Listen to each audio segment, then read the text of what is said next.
Assalamualaikum warahmatullahi wabarakatuh. Perkenalkan, nama saya Silpi Nurdiantipa dari kelas 12 RPL 3 akan menjelaskan tentang teknologi pengembangan aplikasi mobile. Teknologi pengembangan aplikasi mobile suatu sistem operasi ponsel atau mobile operating system akan bertanggung jawab dalam mengoperasikan berbagai fungsi dan fitur yang tersedia dalam perangkat ponsel tersebut. Konsep aplikasi perangkat bergerak. Sistem operasi berperan menjembatani dan mengatur kinerja software aplikasi dengan hardware perangkat yang bersangkutan. Selain berfungsi untuk mengontrol sumber daya hardware dan software, ponsel seperti keypad, layar, phonebook, baterai, dan koneksi ke jaringan. Sistem operasi juga mengontrol agar semua aplikasi dapat berjalan stabil dan konsisten. Berikut ini beberapa karakter perangkat bergerak mobile. 1. Ukuran yang kecil. Perangkat mobile memiliki ukuran yang kecil. Konsumen menginginkan perangkat yang terkecil untuk kenyamanan dan mobilitas mereka. 2. Memori yang terbatas. Perangkat mobile juga memiliki memori yang kecil, yaitu primary atau RAM dan secondary atau disk. Pembatas ini adalah salah satu faktor yang memengaruhi penulisan program untuk berbagai jenis perangkat lain. Yang ketiga, daya proses yang terbatas. Sistem mobile tidaklah setangguh desktop. Ukuran teknologi dan biaya adalah beberapa faktor yang memengaruhi status dari sumber daya ini. Yang keempat, mengonsumsi daya yang rendah. Perangkat mobile menghabiskan sedikit daya dibandingkan dengan mesin desktop. Perangkat ini harus menghemat daya karena mereka berjalan pada keadaan di mana daya yang disediakan dibatasi oleh baterai-baterai. Yang kelima, masa hidup yang pendek. Perangkat-perangkat konsumen ini menyala dalam hitungan detik dan sebagian besar dari mereka selalu menyala. Sistem operasi perangkat bergerak. Sistem operasi mobile genggam yang dikenal dengan istilah platform mobile identik dengan sebuah program yang menggerakkan suatu perangkat keras seperti ponsel, smartphone, PDA, komputer tablet, perangkat informasi, dan lain-lain. Beberapa operating system yang sering digunakan. Yang pertama, Java. Sebenarnya operating system ini dapat dikatakan bukan operating system karena setiap vendor akan menerapkan sistem yang berbeda untuk produknya. Kelebihan dari sistem operasi ini ialah membutuhkan memori dan prosesor yang relatif kecil. Kelemahannya yang paling utama adalah belum support multitasking atau beberapa aplikasi berjalan secara bersamaan. Oleh sebab itu, ponsel tersebut tidak memiliki tombol untuk swipe application atau gambar. Yang kedua, Symbian. Symbian merupakan perusahaan independen hasil kolaborasi vendor raksasa pada saat itu, yaitu Ericsson, Nokia, Motorola, dan Phison. Yang ketiga adalah Windows Mobile, merupakan salah satu sistem operasi mobile yang dikembangkan oleh Microsoft dan didesain untuk digunakan pada smartphone dan perangkat nirkabel lainnya. Yang keempat, MXI, Motivation Experience Interface, adalah sebuah sistem operasi mobile yang universal. Pada tahun 2004, perusahaan solusi nirkabel meluncurkan sistem operasi mobile universal yang menciptakan informasi dan entertainment selama dalam perjalanan yang setara dengan kekuatan PC. Yang kelima, Web Open Source. Diperkenalkan tahun 2009 yang identik seperti operasi mobile untuk beberapa perangkat ponsel, smartphone, dan komputer tablet. Berbasis Linux kernel yang awalnya dikembangkan oleh Palm namun kemudian diakuisisi oleh Hewlett Packard yang kemudian lebih dikenal dengan HP Web OS. Yang keenam ada Bada OS, adalah sistem operasi mobile untuk perangkat smartphone dalam komputer tablet.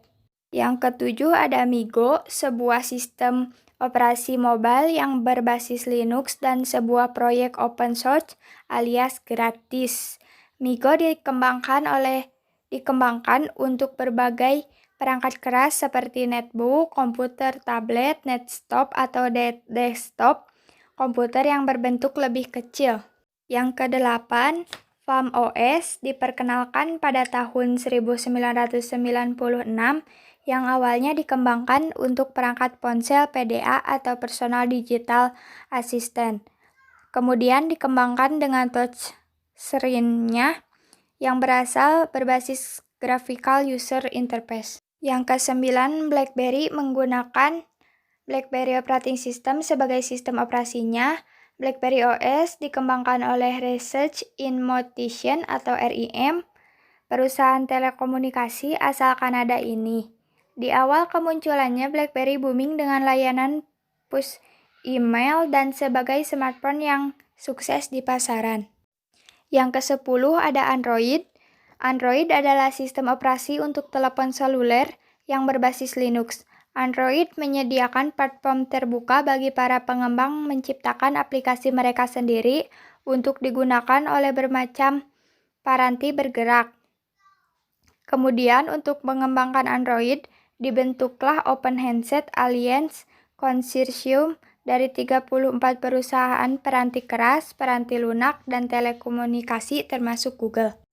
Jenis-jenis operating system Android di dalam aplikasi mobile antara lain 1.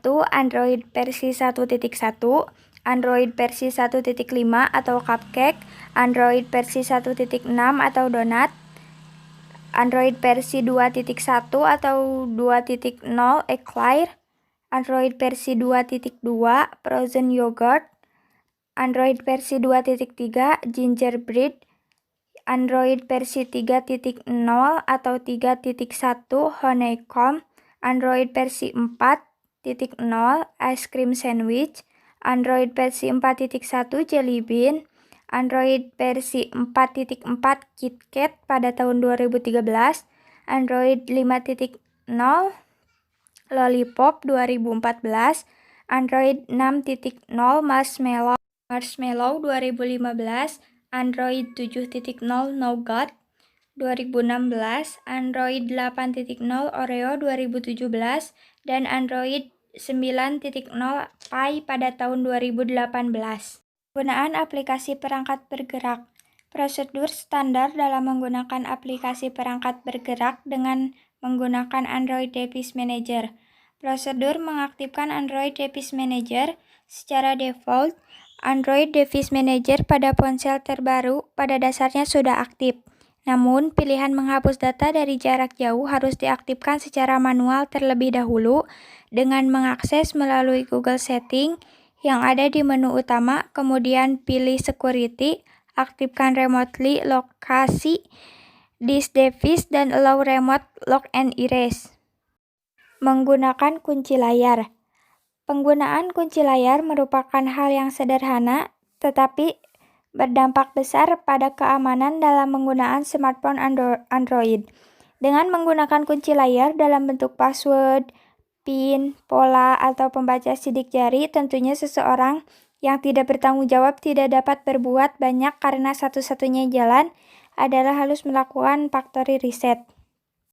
Yang ketiga, pastikan GPS dan izin untuk mengakses lokasi diberikan. Operating System Android sudah dilengkapi dengan perizinan aplikasi individual sehingga memperbolehkan atau tidak izin yang diminta aplikasi. Untuk alasan menghemat daya, ada kalanya memang sengaja mematikan fungsi penting seperti GPA, sinkronisasi, bahkan data internet. 4. Persyaratan lain yang dibutuhkan agar Android Device Manager dapat digunakan secara maksimal. 1. Perangkat Android yang terhubung dengan internet. 2. Perangkat aktif dan sudah login dengan akun Google. 3. GPS menyala dan izin untuk mengakses lokasi diberikan. 4. Mengizinkan Android Device Manager untuk mengunci perangkat dan menghapus data atau nonaktifkan secara default, jadi pastikan sudah mengaktifkannya. Yang kelima, mengizinkan Android Device Manager untuk mencari perangkat secara default. Yang kelima, cara melacak smartphone yang hilang dengan Android Device Manager.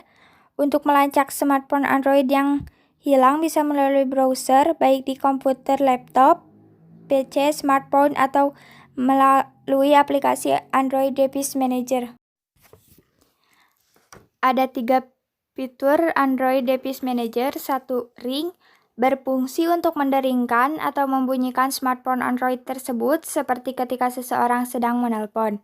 Yang kedua, lock, digunakan untuk mengunci smartphone Android yang hilang dengan password walaupun sebelumnya tidak menggunakan password. Yang ketiga, erase. Fitur ini akan menghapus semua data pada smartphone Android yang hilang, termasuk foto, video, pengaturan, dan aplikasi. Hasil observasi dari perangkat bergerak mobile, contohnya smartphone, komponen internal yang terintegrasi dan fitur dari perangkat dapat mengakses internet. Perangkat ponsel pintar dengan sistem operasi portable memiliki tampilan antarmuka dan banyak fitur lainnya. Teknologi pengembangan aplikasi perangkat bergerak, mobil teknologi merupakan suatu perangkat teknologi yang berisi mobile. Beberapa teknologi pada perangkat bergerak yaitu 1. Teknologi Zero Generation ditemukan belum diberi nama dengan teknologi Zero Generation. Awal mulanya teknologi ini diberi nama dengan telepon radio bergerak, mobile telepon radio. Teknologi Zero Generation adalah teknologi komunikasi yang mengawali terbentuknya generasi telekomunikasi yang berikutnya. Yang kedua, teknologi First Generation adalah teknologi nirkabel generasi pertama berupa telepon seluler. Ada pula yang menyebutnya mobile phone. Teknologi ini adalah standar untuk telepon seluler analog yang diperkenalkan sekitar 1980-an. Alat telekomunikasi pada generasi teknologi ini pada awalnya digunakan untuk kepentingan militer. Namun, pada perkembangan masyarakat umum juga menggunakan teknologi komunikasi ini. Yang ketiga, teknologi second generation adalah teknologi komunikasi generasi kedua yang muncul karena tuntutan pasar dan kebutuhan akan kualitas yang makin baik. Generasi second generation sudah menggunakan teknologi digital serta mekanisme time division multiple access dan kode division multiple access dalam teknik komunikasinya. Teknologi standar second generation yang berbasis TDMA salah satunya adalah Global System for Mobile Communication. GSM adalah teknologi second generation berbasis TDMA yang dikembangkan oleh studi grup yang bernama Grup Spesial Mobile untuk mempelajari dan mengembangkan sistem telekomunikasi publik di Eropa. Yang keempat, teknologi second and a half generation adalah teknologi komunikasi yang merupakan peningkatan dan teknologi second generation terutama dalam platform dasar GSM yang telah mengalami penyempurnaan khususnya untuk aplikasi data. Yang kelima ada teknologi third generation adalah teknologi komunikasi generasi ketiga yang menjadi standar teknologi telepon bergerak menggantikan second and a half generation. Yang keenam, teknologi third and a half generation adalah peningkatan dari teknologi third generation terutama dalam peningkatan kecepatan transfer data yang lebih dari teknologi third generation di atas 2 Mbps sehingga dapat melayani komunikasi multimedia seperti akses internet dan video sharing. Yang ke-7, teknologi fourth generation atau 4G dikenal dengan dalam teknologi komunikasi yang digunakan untuk menjelaskan evaluasi berikutnya dalam dunia komunikasi nirkabel. Perangkat lunak pengembangan aplikasi mobile. 1. Xamarin. Dengan Xamarin Studio bisa membuat aplikasi Android maupun iOS. Yang kedua, React Native membuat aplikasi yang sangat mendekati bahkan tidak dapat dibedakan. Yang ketiga, Unix Framework, sebuah framework mobile berbasis HTML5 yang digunakan untuk pengembangan aplikasi mobile dengan teknologi seperti HTML, CSS, dan JavaScript. Yang keempat, Android Studio Integrated Development Environment untuk sistem aplikasi Android.